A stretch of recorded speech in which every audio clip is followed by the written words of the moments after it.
Ladies and gentlemen, welcome back to the channel and welcome back to a bumper edition of Celtic Transfer Talk. We have been given a lot to talk about this afternoon, and that all comes from the catalyst that was Adam Idah last night. Yep, we got the big news surrounding him. It's the elephant in the room. But it's not just that we need to discuss. Stories about Matt O'Riley, potential incomings and potential outgoings, all here today on Celtic Transfer Talk. Don't go anywhere. We're going to talk about that.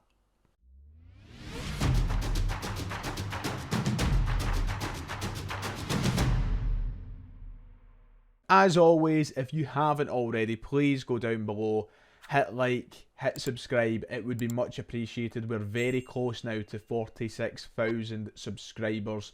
We want to get as close as we can to 50,000 this year. So hit those buttons down below if you haven't done so. It would be much appreciated. And remember, you can still enter the giveaway. The link will be in the top line of the description. Winners announced on the 25th of August.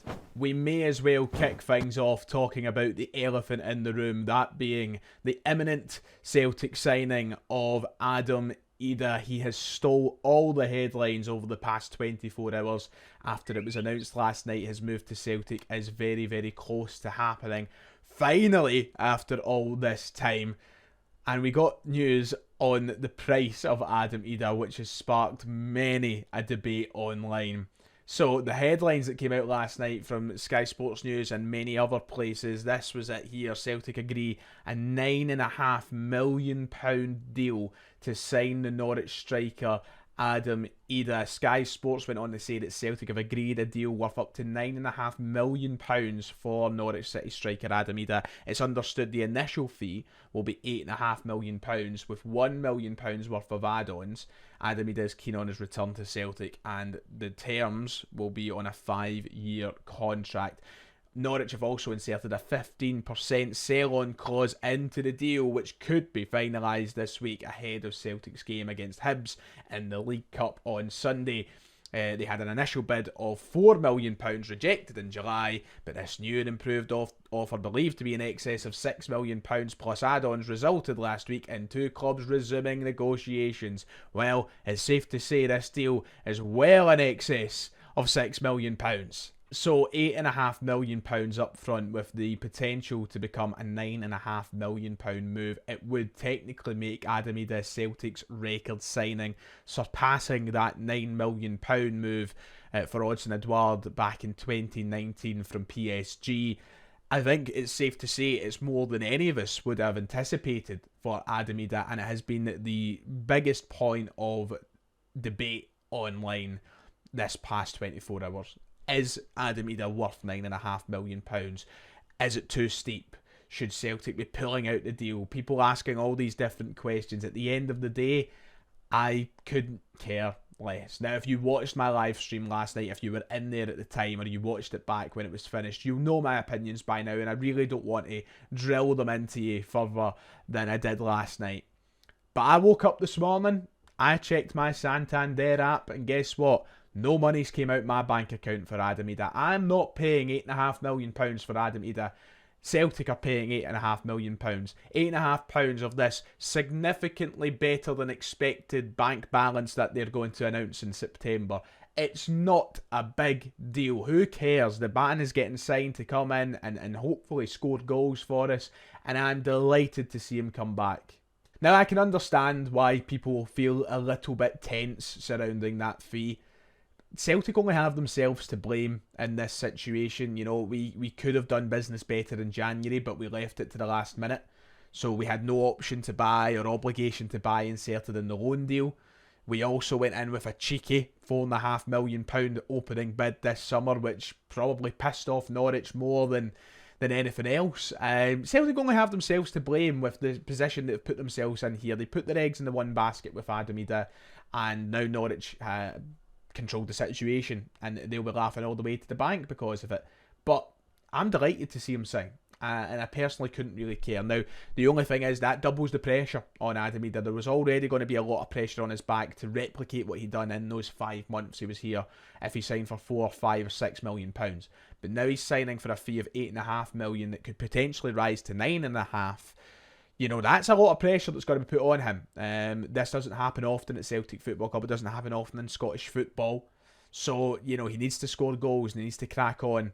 You know, pick up where he left off, basically, from the Scottish Cup final. You know, his last kick of a ball for Celtic was a goal that won us the Cup. If he can kick on from there, I have the utmost faith that he will deliver and back up that figure that we've paid for him. So I'm looking forward to seeing what he does.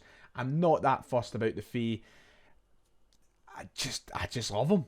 As far as I understand, he is on his way to Glasgow. If not, he might already be here in Glasgow, completing his medical. He should be announced one night this week, hopefully as soon as possible, and hopefully starts on Sunday against Hibs. That's the thing I'm hoping for. I'm not going to go too much further into the whole price tag debate and all the rest of it in this video. If you want to hear more of my opinions on the Idah signing and everything else surrounding it, please, I urge you to check out last night's live stream. Trust me, you'll hear everything you need to hear there. But we've got a lot to talk about today. So Idah, we'll keep a watch on what happens there. We've got a few other things to talk about. Now, one of the things we spoke about in yesterday's video was Matt O'Riley and how Celtic were expecting an imminent fifth bid. Yes, fifth bid from Atalanta for our star player. And surprise, surprise, or should I say to no one's surprise, that bid has been rejected. Yes, Demarcio in Italy is reporting that Celtic have rejected a fifth Atalanta offer for Matt O'Riley. The Serie A side don't appear to be giving up their attempts to sign Celtic's prized asset. Sky Italia claims that the deal was worth over £20 million, but still isn't enough to persuade Celtic Park's chiefs, who want in excess of £25 million if they are to cash in.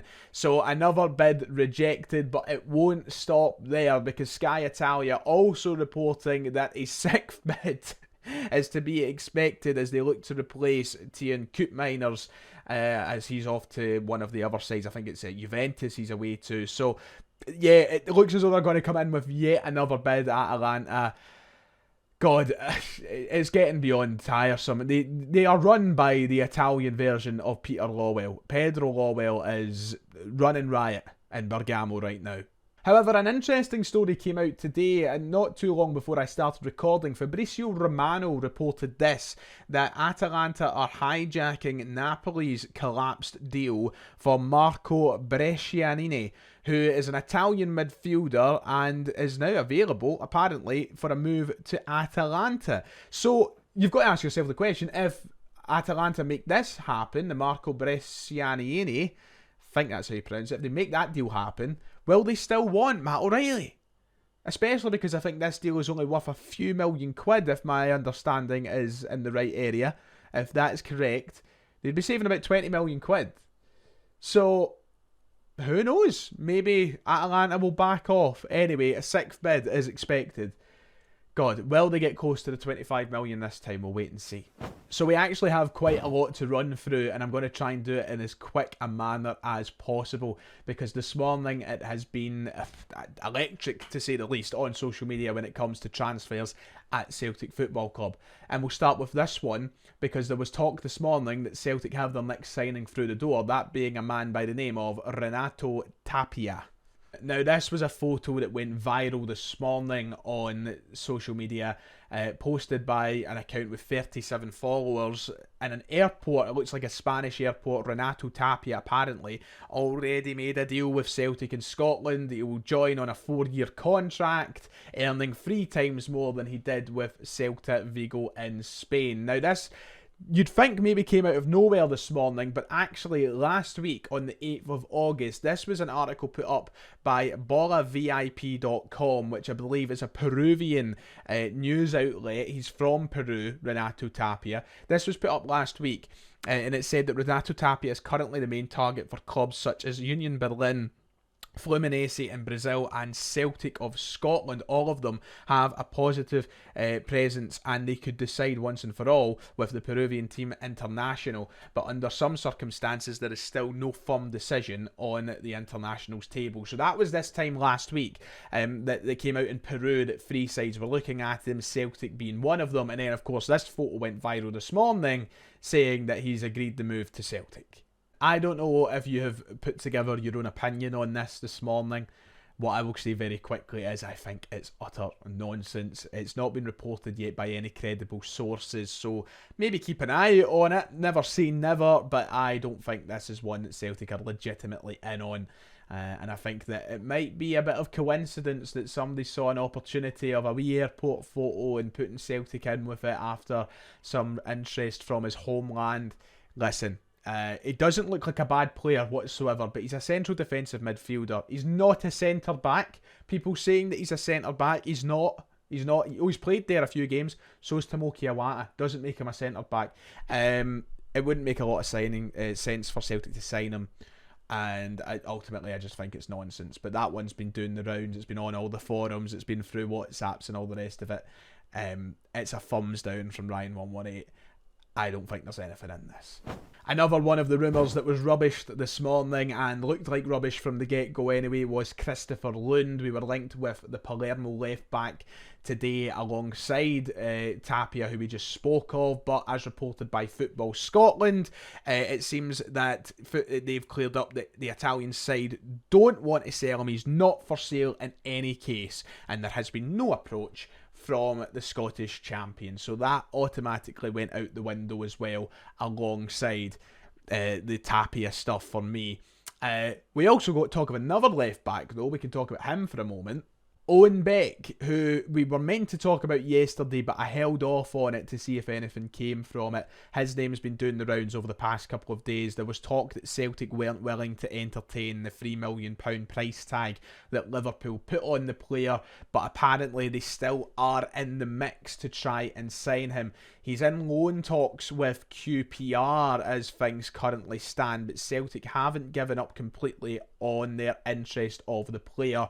I don't know if it will happen. Honestly, I don't think it will happen.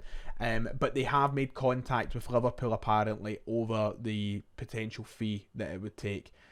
Don't know how much truth is in the whole Celtic not willing to talk about £3 million. That's one that was doing the rounds on social media. But Celtic are looking at him. That's as far as it goes for now.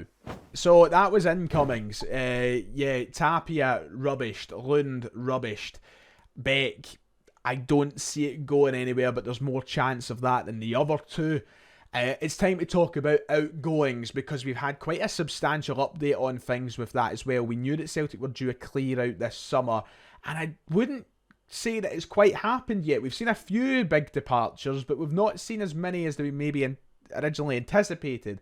We'll start with Daniel Kelly. It's been reported by the Daily Record and other places that Daniel Kelly's set for a move to Millwall. They look to win the race for the talented teenager. Their article went on to say that Championship side Millwall are set to win the race for Celtic midfielder Daniel Kelly. And Lanarkshire Live Sport understands Kelly is set to make a decision on his future soon. Talks have been held with Millwall about a move down south in January to play first team football, despite interest from clubs like Bayer Leverkusen. London is now expected to be his next destination.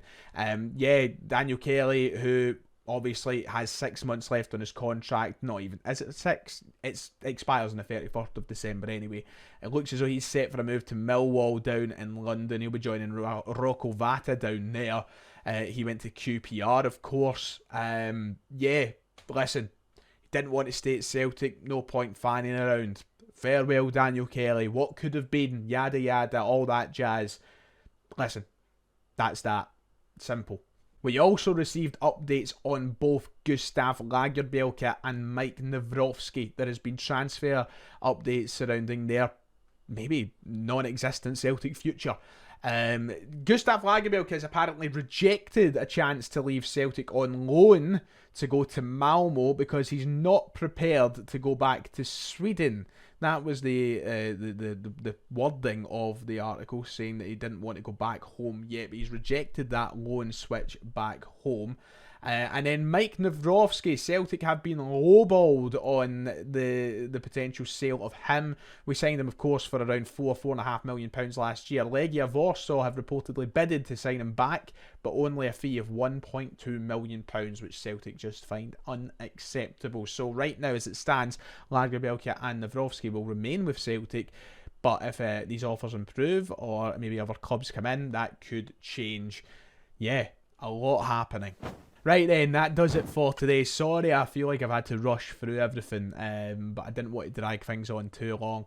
It's that point in time now where it feels like all these names are going to get thrown into Celtic, and it's going to feel like last minute Christmas spending. So just, come here and I'll tell you what is true, what's false, what's legit, what's never going to happen. I'll do my best. If you've enjoyed, like and subscribe, and I'll see you all next time.